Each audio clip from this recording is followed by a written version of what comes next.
Okay, let's talk a little bit more about the city council and sort of political influences. Now, I've come to understand there's something called the Tacoma Executive Council around. And oh, that's the big shots.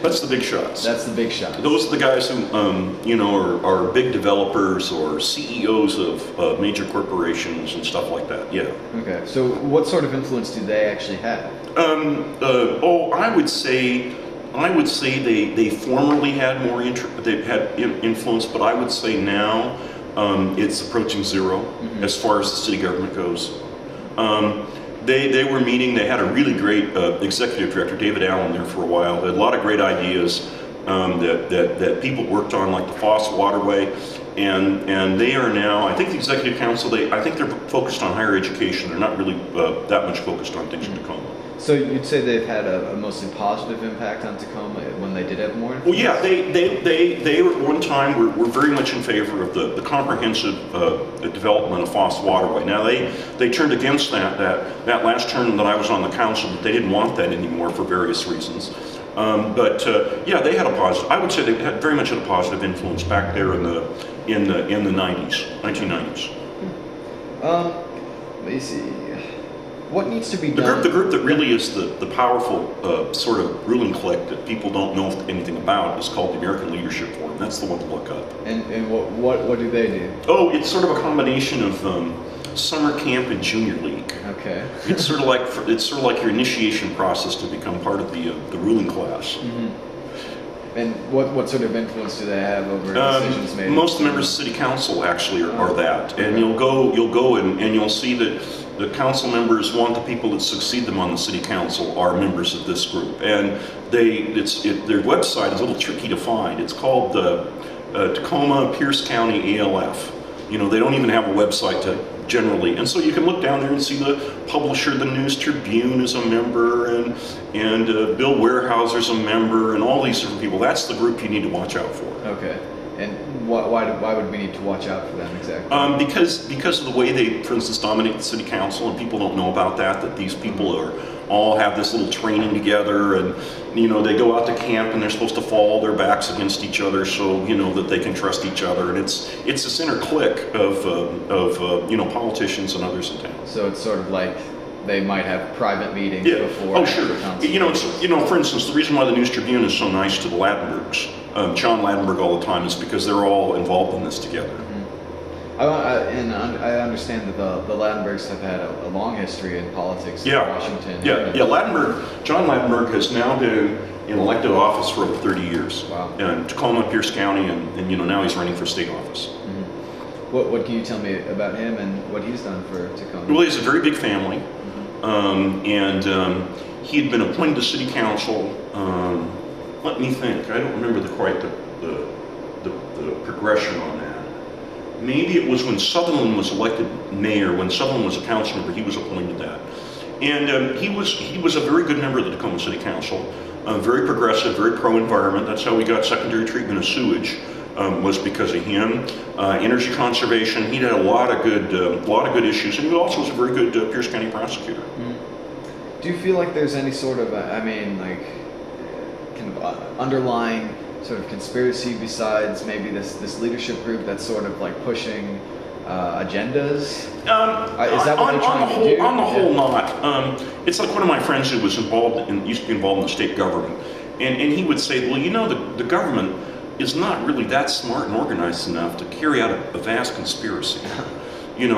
Maybe at the Dick Cheney level or something, but not local government, not the state government, because if there was any little conspiracy, people would immediately run to the PI or King TV or something, and it would be exposed.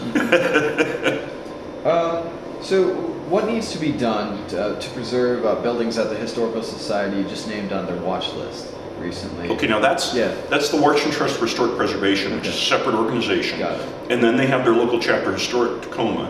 And I believe the number one on their local watch list is the 11th Street Bridge. And the biggest issue that with the 11th Street Bridge is the state has cheated Tacoma out of the promises the state gave to Tacoma to repair that bridge before they turned it back to Tacoma. Okay. And so we had secretaries of transportation, including the current one, that they were under obligation, and it said it was the agreement that they would repair that, and they have failed to do so. So, and I know the Elks building is another one. Yes. Why, for example, does that building need to be held on to? Well, it's a beautiful building. It's Beaux Arts. It's a classic white, ivory building. It's beautiful inside. When I was at UPS, before we got struck off their list, my fraternity house would have, functions there. And it's a beautiful building. And again, it's part of the character of the city. It's part of something that's been there. And it really makes a very nice historic district, of course, with the NP headquarters, the Elks building, and the old city hall right there. So, and also when you get off the freeway that way, it's a great thing that one of the first things when you're in Tacoma, when you get off and get on there on Stadium Way. Do you think it's got a good shot of sticking around? Someone Absolutely. Buy it up? Absolutely. It's protected now. The gentleman who the city had the difficulties with, Mr. Zimmerman, his family has sold it. They sold it for a good price. Interestingly enough, what he always wanted for the building. And so now that it's in owners that have paid so many million for it, it's much more valuable than it was before. What can Tacoma and Tacoma citizens do to better increase its city planning and preserve elements like these buildings for future generations? Get more involved in city government. Go to meetings. Try to influence the Planning Commission and Landmarks Commission. Look at your own neighborhood. You're eligible for landmarking status if your building is over 50 years old. So people start talking on the west side of Tacoma, with all their ranch houses and their split levels. The sort of Northwest 1950s contemporary houses are now eligible for the register. And so encouraging people all over town to look at their neighborhoods and see what they can preserve.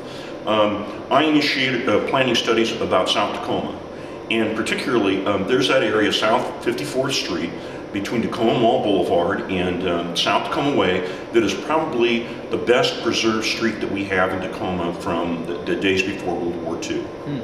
It's bypassed, it's not the important arterial anymore, but it's just, wow, you go down that street, the houses, the mom and pop grocery stores, the way Railroad Avenue curves around the hill. Obviously it was the streetcar line. There's a lot of places out there that we can preserve, and people shouldn't just think it's the prominent public buildings, or it's the office buildings, or it's the big houses that are worth preserving. Even the smallest worker's cottage is worth preserving if it tells part of our history. Is there an effort to push these to the forefront of Tacoma culture and make certainly there has been. Yes, landmarks? yeah. 2002 we did Tacoma Historical Society, our homes tour did Hilltop, which Hilltop had not been done on the homes tour before. And constantly we're trying to go around it and look at different parts of town for the historic homes tour. Okay.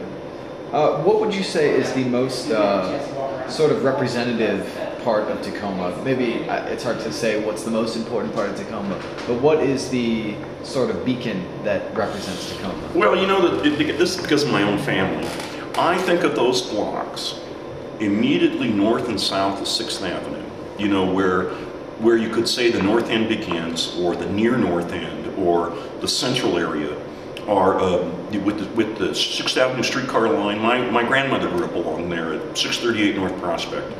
And those lots and those houses and the mix in there, I would say that central area, up and down 6th Avenue, is as much, you have the whole variety of housing that you have that represented all over Tacoma there. So that's what I think of when I'm there on the 6th Avenue Business District. I think of that as being a heart of Tacoma. That's Tacoma. Yeah. Okay. What would you say is the most untapped resource in Tacoma?